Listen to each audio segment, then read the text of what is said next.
Hey everyone, welcome to my new episode. Today I'm doing a Cinco de Mayo episode. So Cinco de Mayo, for those who know, is a Mexican Republican holiday or something like that. I believe that not all Mexicans actually celebrate it, but I'm going to celebrate it because I love Mexican food. It's probably my favorite cuisine.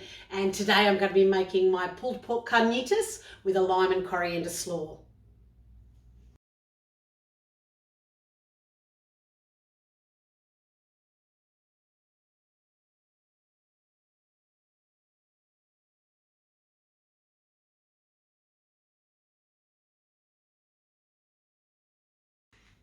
Here we have our ingredients. This is part one of the ingredients. So this is for the pork carnitas.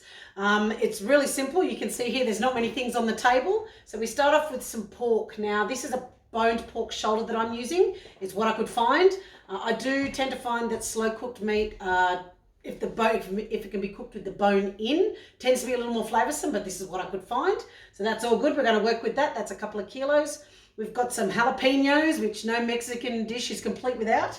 We've got some chunky chopped onion, a bit of oregano, some cumin, dried cumin, some garlic, actually quite a bit of garlic, 4 or 5 cloves I've grated up there, and then we've got some pineapple juice.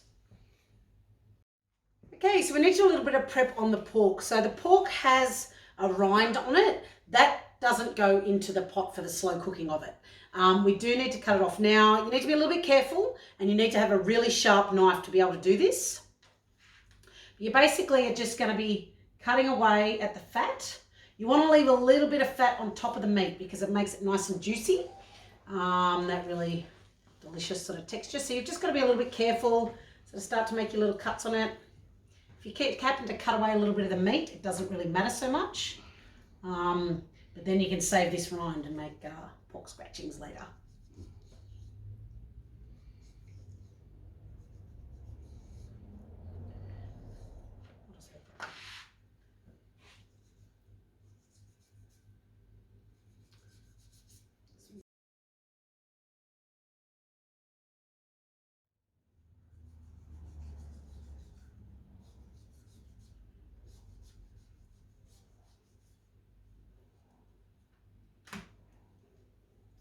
So that's the fat cap, the rind being pulled off. I would recommend sticking this in the fridge and salting it. Sticking it in the fridge for like 2 days, and then you can pretty much just roast it as a pork crackling. You don't need to do much else to it other than that. But I'll put that aside now, and we're gonna get to work on the rest of this pork. So the next thing we're going to do is make a little bit of a spice rub. So the cumin and the oregano are combined together with a little bit of olive oil, and that just makes this rub that we sort of rub all over the pork. So I'm just going to add about a tablespoon or so, maybe a little bit more. It's all about the paste.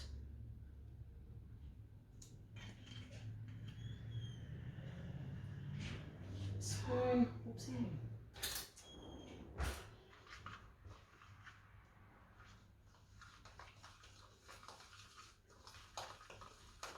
So a couple other things that you want to do first on the pork before you add that spice rub on is you do want to salt and pepper it, as I do with almost everything I make, except for maybe sweets. So that's on one side. I will do the other side as well. So you just want that flavour all over the meat. Now you can see there's not a huge amount of fat on top of it. That's just the way the rind came off, and that's just how we're going to have to deal with it. But it's all good.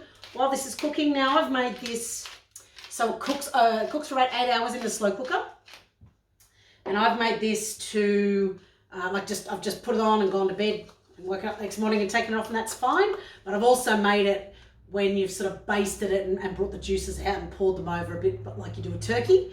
And I found that it sort of makes that meat a little bit more juicy. So I'm just going to rub a little bit of this on my pork. Surface area on this one. We're just going to rub that in. Hands in there. Okay, and then I'm just going to pop it straight into the slow cooking pot that I've got here. The fat cap needs to go on top, because that's what sort of it melts as it cooks down. So I'm going to put the rest of this spice paste on top of this. And then it's literally a matter of just adding those other ingredients in and sticking it on slow cook.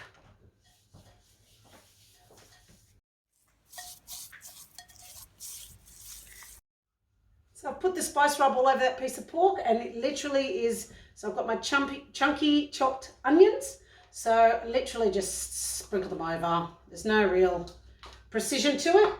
Got our jalapenos, so I've chopped those up. I've chopped them up fairly chunky. I have kept the seeds and membrane in there. That's what gives it its pep. But if you don't like that so much, I do find in the slow cooker it doesn't seem to retain the heat as much.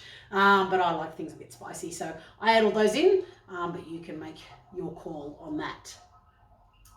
So I'm putting a couple of jalapenos in there. Again, you can adjust that according to your taste. And then we have our garlic. So just sort of smear that around, flick it around. Like I said, there's 4 or 5 cloves here, so it's quite a lot. But I love garlic. I love things with garlic in them, so this is all right by me. And then the last thing that we're going to do is our pineapple juice. So I'm just going to fill a generic one. So the original recipe that I found for this actually had orange juice in it. And that was lovely too, and you could absolutely use that. I actually just happened to have pineapple juice one day. I didn't have enough orange juice, and so I used it. I used a combo of the two, and I really liked it. And pineapple juice is just something I always seem to have in my fridge. So I'm just going to pop that in there. That's a 3/4 of a cup. So it's not that much liquid, but as the pork cooks down, there's a lot of liquid that sort of forms through the fat of the meat and the vegetables.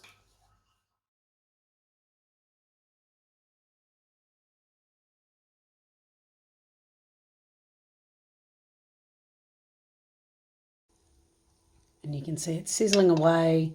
You sort of grab a spoon and you drizzle that juice over it, sort of basting it like you'd maybe baste a turkey, keep it nice and moist.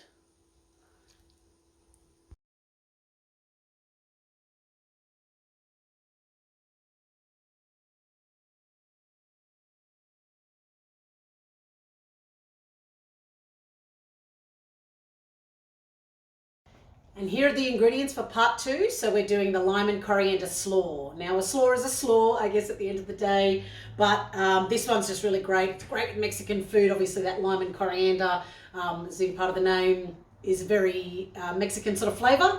But what I'm using in this, so I've got just a green cabbage and also a red cabbage. Now this looks great for colour. The red cabbage is a little bit more fibrous. I do slice these up really finely with a mandolin, which I'll show you shortly. And got some carrots, so they're just going to be grated, peeled and grated into the slaw.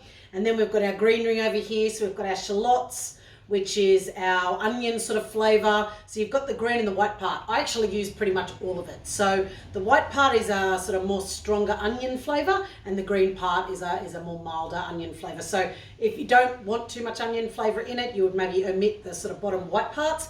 I just put the whole thing in because I don't like wasting anything. You could also use a red onion, finely chopped up red onion. I've done that as well. And then we've got our coriander. Love coriander. So coriander, again, you're using the leaves, but you can also use the stems, so long as they're not too thick and fibrous. You know, waste not, want not. Coriander is probably one of the few herbs that you can use almost every part of the plant. And then we have our lime. So I'm going to be zesting the skin, and then I'm going to be juicing that up, and then that juice is just combined with a bit of olive oil and salt and pepper, and that's just going to make up that delicious fresh dressing. Okay, so I've sort of pre-prepared some of the vegetables already. I've got my carrot and my coriander and my shallots that I've chopped up and sort of got ready to go, and now I'm just going to quickly go through and do the cabbage. So I've got this on a fairly fine mandolin size. It's 2.5 mil is the size that I've got, because that was one of the settings that I've got. You can just figure out what works for you. But I do find that I'm a real texture eater, and the texture of a finer slaw for me just goes much more nicely with that pulled pork and even just on its own. So I'm just going to show you what I do with a mandolin. But so I do have this, which is sort of the grip, but because of the weird shape of the cabbage, which I do recommend doing in quarters, I sort of just hold it initially. You obviously got to be careful. It is a sharp mandolin, so you do need to be careful of your hands. But you literally just start grating it through. pretty quick. You'll need to twist and turn your vegetable around a little bit to make sure you get the bits. It might start to sort of shave down a little bit unevenly. So the next thing I'm going to do, I'm not going to do all of that just now. I might do that a little bit later. You'll see it a bit more. But then I'm going to do the green cabbage. Now the green cabbage isn't as fibrous, but I still like it in that finer cut. And to be honest, if you're making the pulled pork and you just want to have an easy slaw, you can go and buy a packet from a supermarket. Like, no judgment. But I just want to show you. It's really quite easy. And if I just pull those off there, you can see all this slaw is nice and fine. There. You can see that nicely fine sort of mix, and it's just like really good texture and really great pop of colour with that purple. And so when I add this into this container, it just adds some really great colour into that slaw. Okay, so I've chopped everything up. Didn't feel you needed to watch me chop all of the slaws. We've got lots of white cabbage here. I'd probably have a little more white cabbage than the red cabbage. And then I've got the coriander chopped quite finely, grated carrot. We've got those shallots chopped up nice and fine. So I have put it in a big container, and it probably doesn't look that good right now, but the reason I do any slaw that I make, I literally stick it in a container, and rather than trying to toss it all around the place and have everything go everywhere, put it in a container, shake it to mix it around.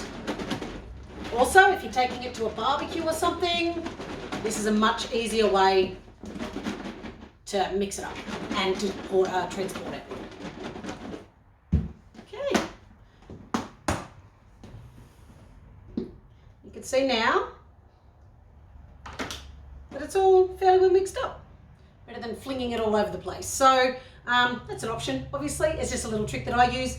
Now I've just got to put a little bit of lemon rind in this and then make my dressing, and then we're pretty much good to go.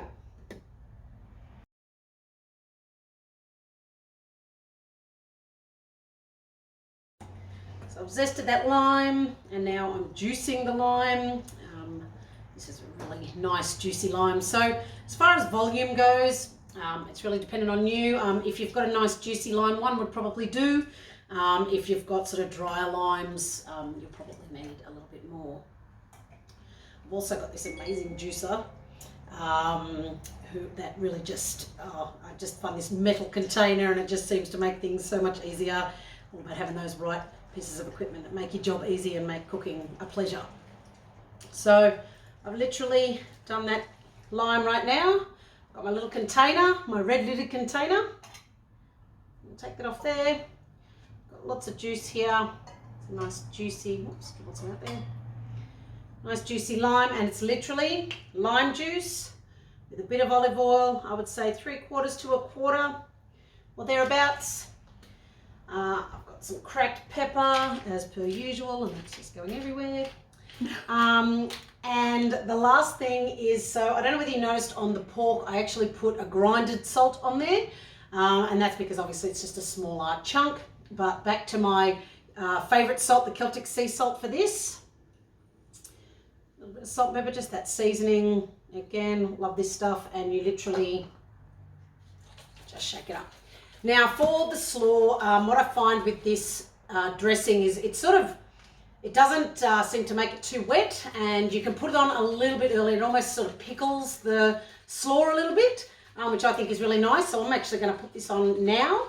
Won't be eating it for maybe a couple of hours, but it's just going to give that time to sort of infuse the flavours a little bit more through it. But yeah, we're going to be good to go and having our delicious pulled pork and lime and coriander slaw.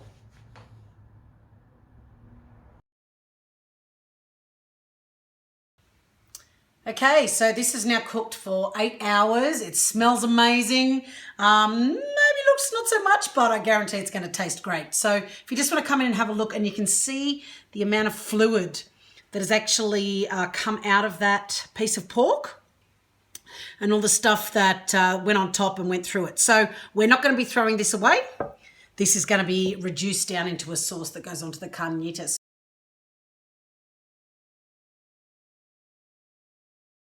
Okay, now it's time to pull the pork apart. It really is as simple as having 2 forks, and you see this pork is just literally just melting. It's so good. I can't wait to eat this. So literally you just do that through the whole pork. You want some little chunks on it, you know, little chunky pieces perhaps. There might be some fatty bits you want to take out. That's up to you. So there's a couple of things. You can just pull this pork and literally eat it as is, and that's done. As I said, that excess fluid that came out of the slow cooker is going to be reduced down as an extra sauce. But again, if you don't want to use it or you couldn't be bothered, then that's totally fine. So where I'm going to do that though, and then I'm going to also do an initial step. So this is probably something that is specifically carnitas, but I guess you don't necessarily have to do it. And that is crisping up this carnitas. So all you need is a fry pan, and you basically put it in the fry pan, not too much at once, and you turn it up to a reasonably high heat, and you just cook on one side. So you don't stir it around. You're just cooking it on one side so that one side gets really crispy and the other side is still all moist and juicy. So that is how they actually serve their carnitas. You can see this pork is just, I just flung something on myself. It's just really coming apart so easily. And you can see that 2 kilos really does make quite a lot.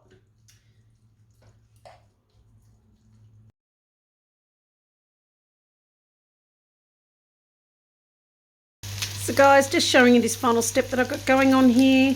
So I've got the sauce simmering down and reducing. I had pre-reduced it. I'm just sort of reheating that now. And the pork is sizzling away. So it's all cooked. It's all been pulled apart and it's just sizzling. You can hear it. So this is going to be so tasty for us to have with our lime and coriander slaw. Yum, yum, yum.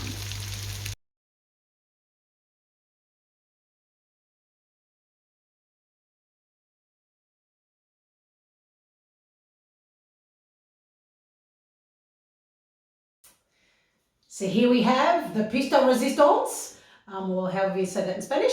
So this is my Cinco de Mayo spread I've got. So I've got the pulled pork with that reduced sauce on it. It smells so good. I can't wait to eat that. I've got my lime and coriander slaw all put together, really fresh and light. Really great salad. I actually make it quite often, even not with the whole Mexican theme. I just make that salad just to have that. I've got some little sides here, some little condiments. So I've got some guacamole, sour cream, some tomatoes, some fresh jalapenos, some pickled jalapenos, some cheese, and a little bit of fresh coriander. So basically I'm just gonna, and a little bit of chipotle, I think you pronounce it, sauce. So I'm just gonna put my ultimate taco together. And so I'll just start off with a little bit of my slaw. Put it in there. Now, I always make a bad habit of overfilling my tacos. I think everyone can be guilty of that. Oh, actually, no, sorry. I'm going to go sauce first. Now, yes, this is a pre-bought bottled sauce. Yes, I'm cheating. That's okay. Then I've got my guacamole, a little bit of sour cream. Just got to be careful. Always careful not to overfill them too much. I think that'll do me, and now I'm just going to go some pork.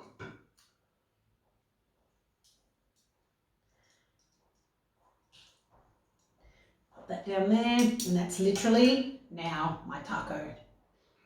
You get to watch me eat it. But thank you for joining me, everyone. I hope you give this recipe a try. It's super tasty, a little bit of effort, but it's really, really worth it.